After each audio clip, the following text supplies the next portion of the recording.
And if you and as we move forward, Simon, if may I ask, let's go very local. So let's talk about Canadian children book publishing, and what are the trends that are emerging here, emerging there? I mean, according to your thoughts, especially with the amazing children picture books you do.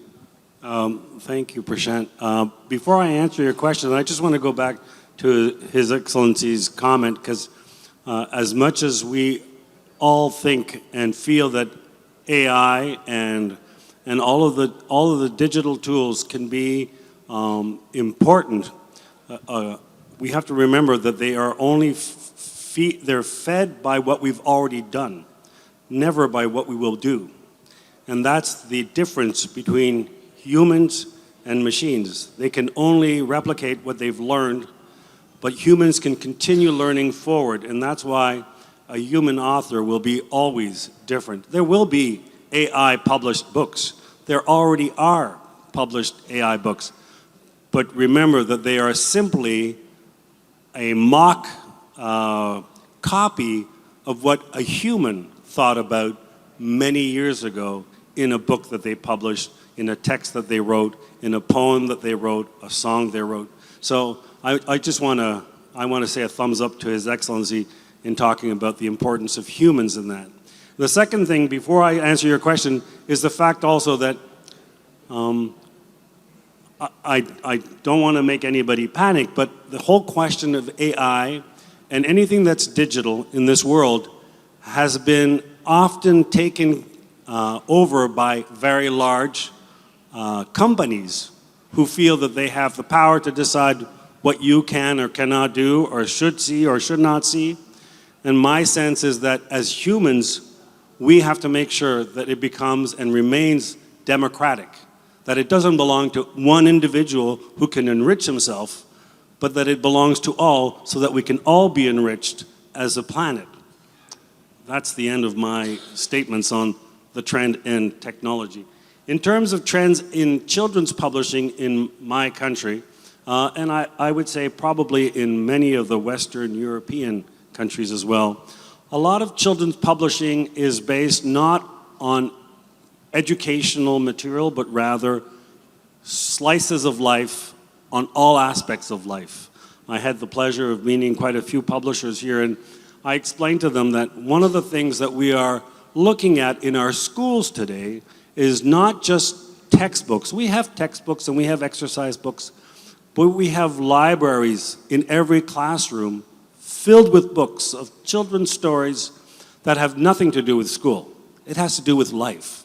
It could be a story of a child learning about, a new friend that's come into school. It could be a story even sadder about a child losing his grandmother, but it's a slice of life.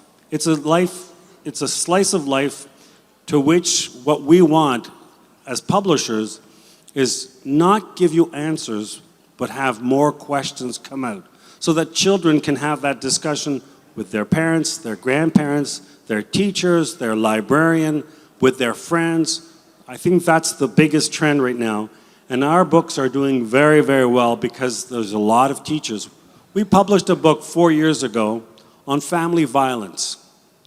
Now that's not the type of book you'd say, oh, we should publish a book on family violence. A book for children, not for adults, for children.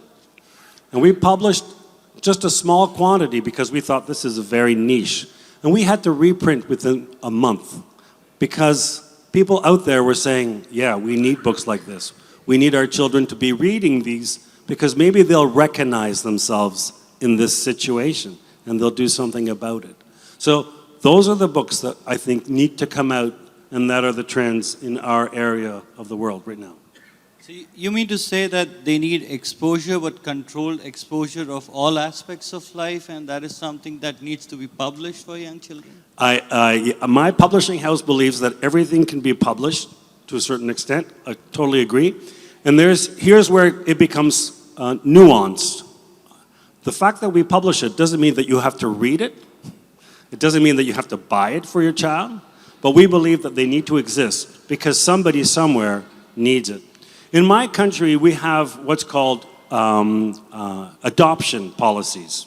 So a child who lives in a violent family or a family who's not able to take care of him ends up in an adopted family. It's not his family, it's not his uncle, his aunt, or his grandparent.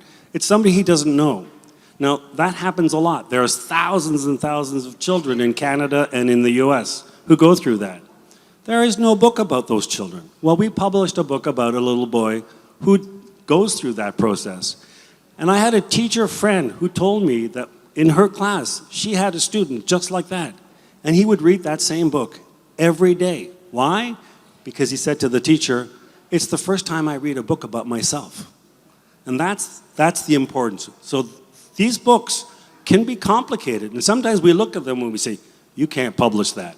And we say, we have to publish that because it's part of our life. And if we want our children to be better children and better adults, then they need to know what's right, what's wrong, through stories of children. Thank you, Simon. That's very profound. Jax, you have been part of the magazine, the events. What are the current scenario, the trend you're seeing in UK at the moment? Well, I'm just going to pick up on what Simone said about children's publishing in the UK as well. Thank goodness, over the last 15 years at least, well, 15 years I would say, as you know, the UK is a very multicultural society, and over the last 15 years there has been a great movement for children to be able to have access to books where they see themselves reflected in the pages of the book. This is a very positive move.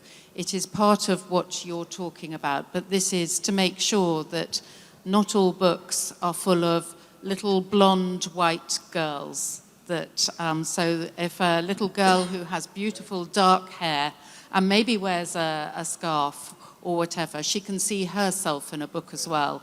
And a little boy, you know, doesn't have to be white with blue eyes and brown hair playing football.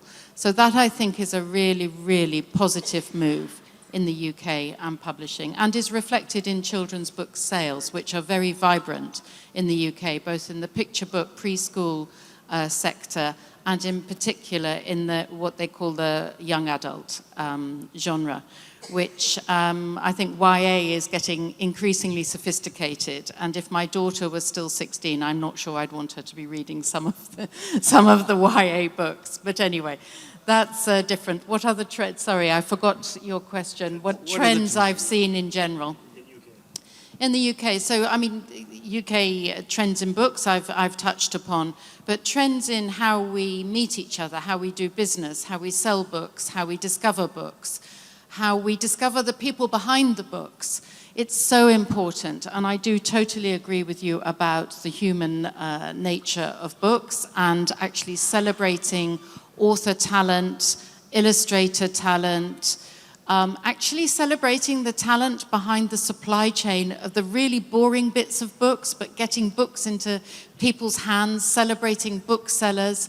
All of this is so important, and having mutual respect for the cog that we are in the role that we play in publishing is so important. It's not all about the glamour. It is very much about the wordsmithing. It's about the creativity. It's about the illustrations. It's about taking care over the choice of paper. It is taking care over making sure that the e-book isn't a cheap copy of a book, but it's a beautiful thing to read. All of these things, I think there has been a trend for a greater respect of craftsmanship in the UK. And that goes hand in hand with big business when we're talking about AI and the efficiencies that a digital world can bring. So I think that we've gone through a pain barrier, if you like, and we're now coming together with a greater mutual respect of, as I say, people's craft, people's talent, people's creativity, and also people's creativity in the behind-the-scenes aspects of getting books efficiently to the most number of people that we can, and the best diverse selection of books. Amazing. I think that's the trend we should follow here in India. Celebrate the craftsmanship of publishing. I mean, this is a trend I would love to follow. I would advise everybody to follow. And I think Cibf has given us a platform here to celebrate this, bringing people from across the globe. We are talking about diversity here. So that's an amazing platform to talk about it. And today, what we are discussing, I want you, wherever you have come from, go back, discuss with your team, discuss with your family, discuss with your friends about books. And I think that's how the culture of reading and culture of opening our minds about reading will grow. On that note, I will move to Ambassador. Ambassador, what are the current developments in Turkey, trends in Turkey about book publishing and books? So, Turks love reading. And the literacy rate in Turkey is 98%. And it's really one of the world records. And last year, the number of published books in Turkey was 414 million. It doesn't include the books published by the Ministry of Education, so textbooks, and the books which are free of banderol. Just books sold in the bookstores. So it makes, Turkey's population is 85 million. It makes 5 books per person a year. This is a huge number. And we like reading books. We like physical books. So physical books are preferred in Turkey even by young generations. And we all like books. And me personally, I love the smell of the books. It's as addictive as the coffee smell. So I cannot, leave just physical books. But this is also a fact that digital technology, digital books, e-books or audiobooks, they have huge advantages. You can reach to world's audience. And then the carbon footprints are also much less than physical books. And so more, you have your own library and more than 10 millions of books in your mobile phone. So this is so easy. In Turkey, it's also, we have this trend. Now the e-books industry is also developing, but it is still far beyond the physical books. Children books is also developing very well. I think Turkey has one of the most developed children book sectors with illustrators, everything. It's going very well. And we also support and promote Turkish literature abroad. We have TEDA funds, so provided by the Minister of Culture. Our team is here. They will have a session after me. You can have more details. In India, for example, only in India, around 160 Turkish books were translated into various Indian languages. So this is one of this, the last copy. This is my book, translated into Tamil. As I said, e-books are developing very well, but I don't know for which reason, but audiobooks, they are developing very slow. It's still not very popular in Turkey, and you can find audiobooks only by very famous authors, writers. So this is the trend, and the trend will continue. I think after some years, the number of e-books will increase and maybe become more than physical books. Amazing. Tamil Nadu, let's read like Turkey.